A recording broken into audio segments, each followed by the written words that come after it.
Even and odd functions. A function f of x is even if f of negative x, or f of the opposite of x, is equal to the original f of x.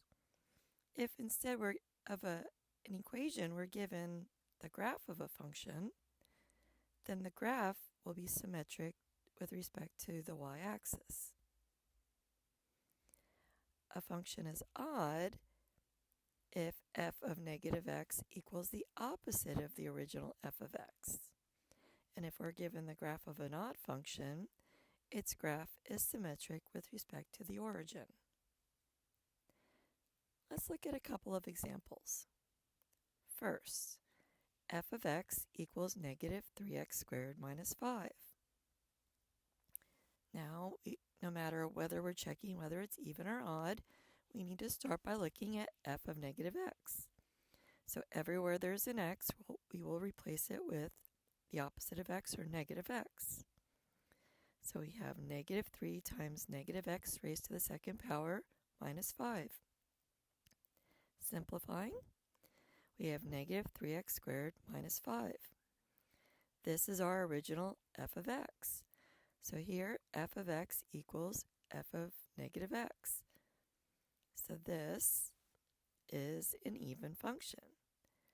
If we look at its graph, here's our y-axis, and we can see that this graph is symmetric with respect to the y-axis. Let's look at a second example.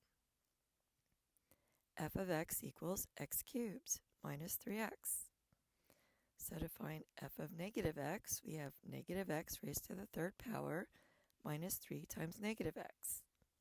Simplifying, we have negative x cubed plus 3x.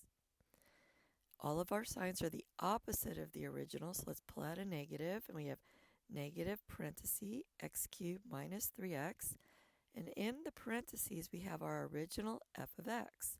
So this is equal to the opposite of f of x. So here, f of negative x equals the opposite of f of x. So this is an odd function. If we look at its graph, here's our graph of f of x equals x cubed minus 3x. Here's the origin. So if you can imagine rotating this graph 180 degrees about the origin, this graph would look identical to what we originally have. So this is symmetric with respect to the origin.